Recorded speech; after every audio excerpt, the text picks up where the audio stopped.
कहानी के शुरुआत में हमें दिखाया जाता है एक सफ़ेद बालों वाला इंसान जिसके सीने में एक तलवार घुसी हुई है और उसके चारों ओर पूरी तरह से खून का तालाब बना हुआ है और चारों ओर उसके लाशों का ढेर है जिससे खूनों का तालाब बन चुका है। फिर हमें बताया जाता है कि यह बंदा जिसके सीने के अंदर तलवार घुसी हुई है यह वाइट मैजिक टावर का लीडर है, जिसके चारों ओर उसके मैजिक टावर के बंदे मरे पड़े हैं और उनके खून का तालाब बना हुआ है। फिर वाइट मैजिक टावर का मास्टर बोलता है कि अगर कोई भी जिंदा है तो मुझे आवाज़ दो, अगर तुम बोल नहीं सकते तो कम से कम मेरी और कोई इशारा तो करो कि हाँ तुम जिंदा हो। यह वह टेलीपैथी के द्वारा बोलता है सबको, लेकिन उसको कोई जवाब नहीं मिलता। तो वो मन में सोचता है कि क्या सारे लोग मर गए, सिर्फ मैं ही अभी तक जिंदा हूँ और मैं भी अभी मरने वाला हूँ। यहाँ पर मेरे वाइट मैजिक टावर के लगभग सारे लोग हैं, क्या वो सब मर चुके हैं, सिर्फ मैं ही जिंदा हूँ। बात अपने मन में सोच सोच कर वह खुद को कोस रहा था। फिर यहाँ से सीन चेंज होता है और हमें बताया जाता है एक डीमन के बारे में जिसने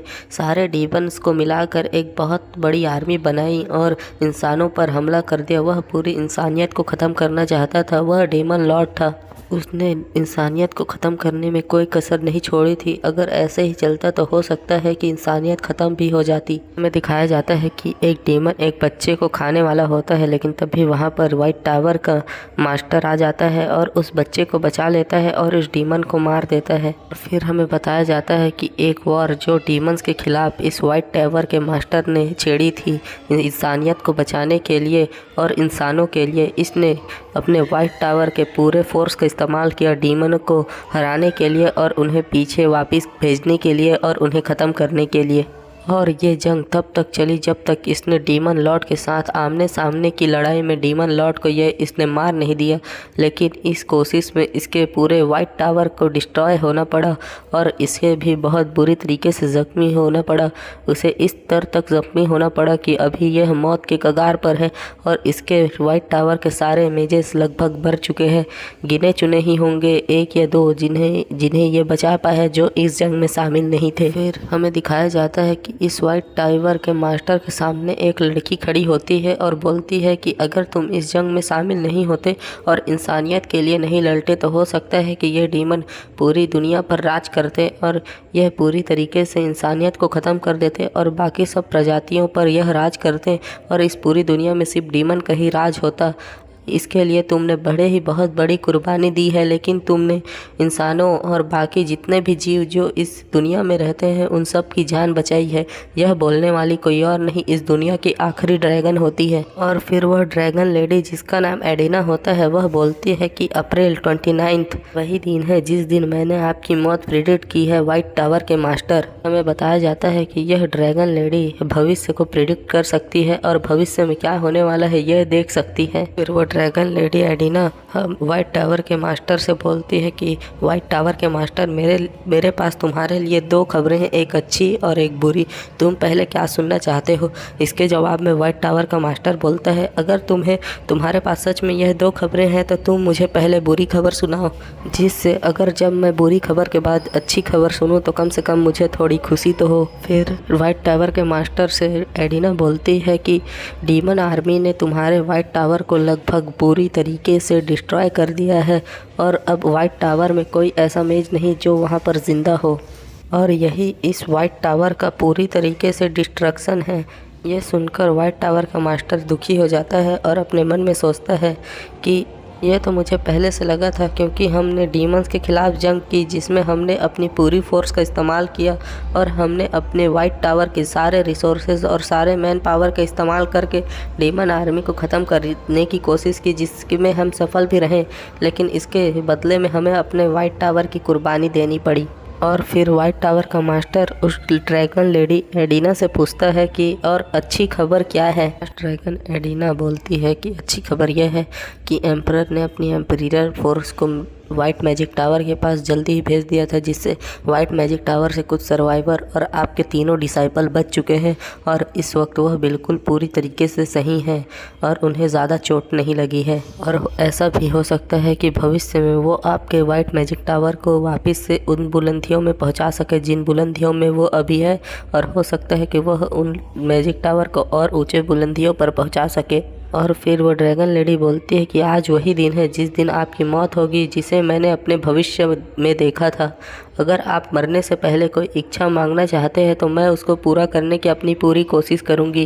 क्या आपके मरने से पहले कोई आखिरी इच्छा है जिसे मैं पूरा करने की कोशिश कर सकूं? ये सब सुन के वो वाइट टावर का मास्टर बोलता है कि अच्छा, आज वही दिन है जिस दिन मैं मरने वाला हूँ। और यह सुनकर वह थोड़ा हंसते हुए बोलता है कि अगर तुम मेरी कोई इच्छा पूरा करना ही चाहती हो तो तुम मेरे वाइट टावर और मेरे 3 डिसाइपल्स का ध्यान रखना। और का मास्टर बोलता है कि मेरे डिसाइपल इस समय बहुत ज़्यादा छोटे हैं, वह बहुत ज़्यादा डर गए होंगे क्योंकि अब मैं इस दुनिया में उनके साथ और नहीं रह सकता, जिससे वह अकेले पड़ जाएंगे, इसलिए तुम उनका ध्यान रखना। इसके जवाब में एडिना अपना सर झुका के वाइट टावर के मास्टर से बोलती है कि हाँ, मैं इसकी आखिरी इच्छा को ज़रूर पूरा करने की पूरी कोशिश करूँगी। इच्छा को ज़रूर पूरा करूँगी और इस इच्छा को पूरा करने की कोशिश ज़रूर करूँगी। और फिर ये सुनकर वाइट मैजिक टावर का मास्टर बहुत ज़्यादा हैरान हो जाता है और बोलता है कि तुम एक इस दुनिया की आखिरी ड्रैगन हो जो ड्रैगन रेस अपने प्राइड के लिए बहुत ज़्यादा प्राइडफुल होती है, जो कभी किसी के आगे झुकती नहीं। वह मेरे सामने ऐसे झुक कर बात क्यों कर रही है, इतनी ज़्यादा इज्जत क्यों दे रही है? यह वाइट मैजिक टावर का मास्टर उस लास्ट ड्रैगन लेडी एडिना से पूछता है। के जवाब में वह ड्रैगन लेडी एडिना बोलती है कि मैं उस इंसान को इज्जत दे रही हूँ जिसने ह्यूमैनिटी और इस दुनिया के लिए अपना सब कुछ कुर्बान कर दिया। इस समय वह खुद मरने वाला है। क्या मैं एक ऐसे इंसान को इज्जत भी नहीं दे सकती? मैं मानती हूँ कि हम ड्रैगन के सामने सारे इंसान बहुत तुच्छ होते हैं और हम लोग इंसानों को बहुत तुच्छ जीव मानते हैं, लेकिन हम में भी एक प्राइड होता है जो सच्चे वॉरियर जिसने अपना सब कुछ कुर्बान कर दिया है इस दुनिया के लिए, उसे अगर हम इज्जत भी नहीं दे सकते तो इसका मतलब हम इस दुनिया के सबसे तुच्छ जीव होते हैं जो कि एक सच्चे वॉरियर को भी पहचान नहीं पाए। इसलिए मैं तुम्हें इज्जत दे रही हूँ। ये जो वाइट टावर है और ये जो कॉन्टिनेंट और ये दुनिया और इस दुनिया के सारे ह्यूमन तुम्हारे इस सेक्रीफाइस को कभी नहीं भूल सकते। और अगर कोई इस सेक्रीफाइस को भुलाता है इसका मतलब यह सीधा है कि वह सच्चे वॉरियर को पहचानने की ताकत उसके अंदर नहीं है, उसके अंदर कोई प्योर हार्ट भी नहीं हो सकता। के साथ वाइट टावर का मास्टर अपने मन में सोचता है कि मैं एक बहुत अच्छा मेस तो था, लेकिन कभी मैं अपने वाइट मैजिक टावर के लिए एक अच्छा मास्टर नहीं बन पाया।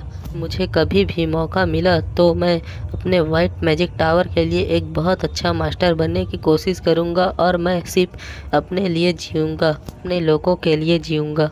और चाहे इसके लिए मुझे पूरी दुनिया एक डीमन, एक विलन और एक बहुत बुरा इंसान ही क्यों ना बोले, फिर भी मैं अपने और अपने लोगों के साथ जीऊँगा और उनकी ही प्रोटेक्शन करूँगा और पूरी दुनिया पर उतना ध्यान नहीं दूँगा। प्रायोरिटी सिर्फ मेरे लोग और मैं ही होऊंगा, चाहे इसके लिए मुझे पूरी दुनिया नकार क्यों न दे। और यह सोचते सोचते वह वाइट मैजिक टावर का मास्टर वहीं पर अपना दम तोड़ देता है और मर जाता है। और फिर ड्रैगन लेडी एडिना उसे अपनी गोद में लेकर उसकी आंखें बंद करती है और बोलती है कि तुम अपनी आफ्टर लाइफ में एक अच्छी ज़िंदगी जीना। बोलती है कि अप्रैल 29 शाम के 3 बजे वाइट मैजिक टावर के मास्टर की मौत हुई और उसने इस पूरी दुनिया के लिए अपना सेक्रीफाइस दिया।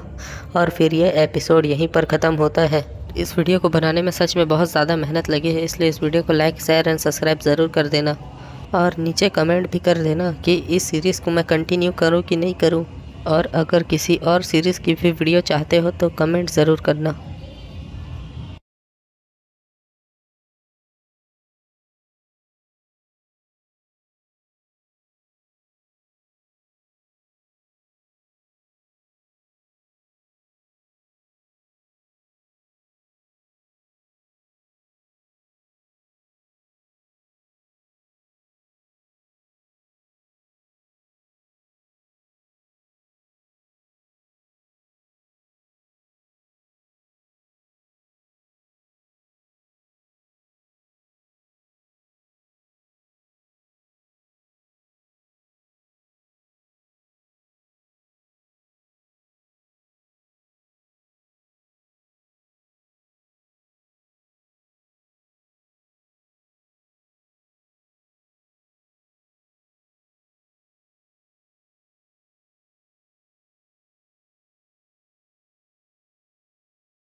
और चाहकर अपनी मराओ।